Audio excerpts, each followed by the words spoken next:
Good morning, good afternoon, or good evening, o anumang oras na napanood ang video ito. Welcome sa ating channel, Matuto Dapat, no? Sapagkat ang kaalaman ay isang mahalagang kayamanan. So please watch and subscribe to this channel. Our lesson for today is about Poisson probability distribution. Poisson distribution is counting the numbers of successes in a fixed interval of time or within a specified region. Properties of this: the experiment consists of counting the number of times a certain event occurs during a given unit of time. The number of successes that occurs in any interval is independent of those that occur in order non-overlapping intervals. And the probability of success in an interval is proportional to the size of the interval.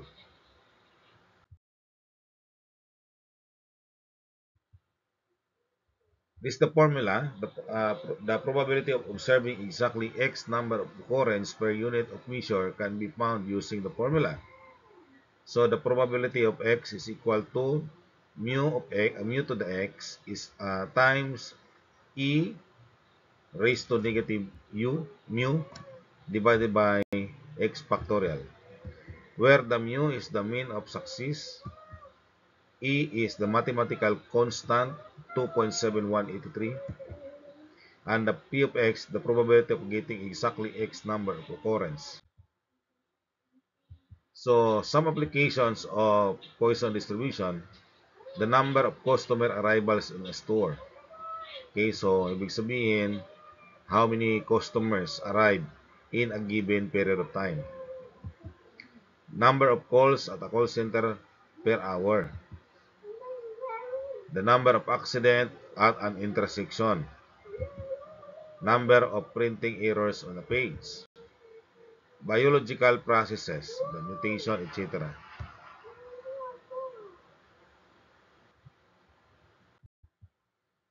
So, to illustrate, we have example number 1. Suppose a call center receives 5 calls per minute on average. What is the probability that exactly 3 calls are received in the next minute? So, ang mean natin ay 5 calls per minute. And then, we are asked to find the probability of exactly 3 calls. So, the probability of X is equal to mu to the X times E raised to negative mu divided by X factorial.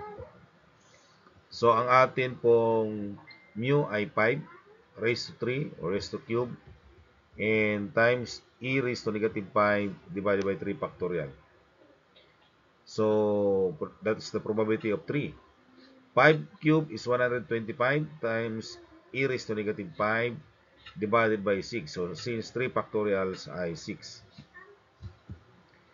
So, kapag i-multiply natin yan using the calculator, we come up the answer 0.1404. So the probability of getting at least exactly 3 calls in a minute is 0.1404. Number 2. Suppose a clinic gets an average of 4.5 walk-ins per hour. Find the probability that there is only 3 patients in an hour. Solution: 4.5 walk-ins per hour, and we are exactly 3 patients. Yan po yung tinatanong kung what is the probability na tatlo lang ang dumating. So, again, we have using the formula and substitute this value to the formula. So, the probability of 3 is equal to 4.5 cube times E raised to negative 4.5 divided by 3 factorial. And 4.5 cube is 91.125 times E raised to negative 4.5 divided by 6. And we come up the answer 0.1687. So therefore, the probability that there are exactly 3 patients that walk in for the next hour is 0.1687. Number 3. A page averages 2.2 typos. What's the probability of at most 2 typos on a page? So, ang average niya 2.2. And then we are asked kung What's the probability na mayroon dalawa lang? So, ang ating mean ay 2.2 typos. And since at most 2 typos, so pwedeng mag-start ang x natin ng 0, 1, and 2. Kasi at most 2 typos eh.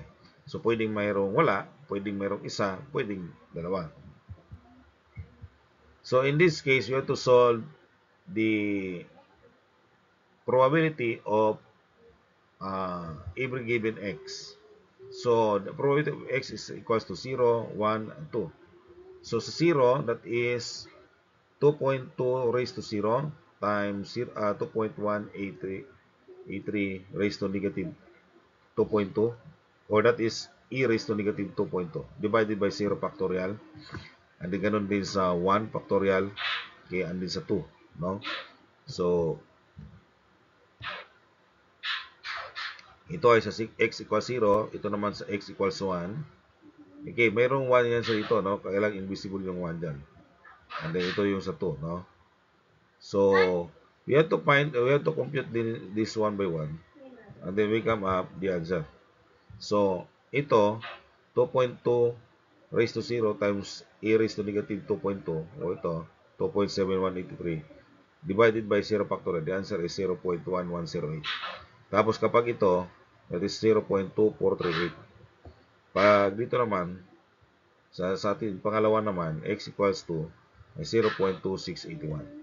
So therefore, the probability that at most 2 typos per page on the page is 0.6227. Alright, so that is the answer.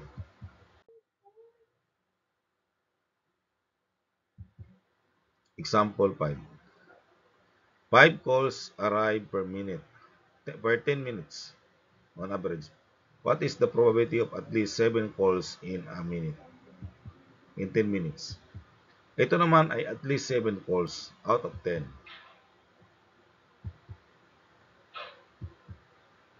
So you have the probability of 0. So kukunin ngayon natin ang probability ng 0, yung less than 7.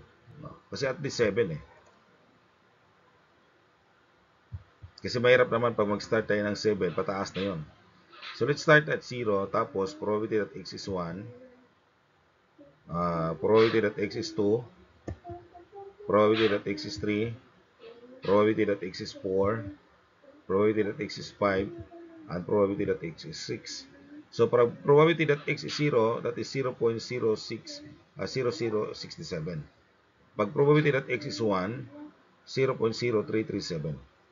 Probability that x is 2 ay 0.0842. Probability that x is 3, 0.1404. Probability that x is 4, 0.1755. And probability that x is 5 is 0.1755. And probability that x is 6, 0.1462. So,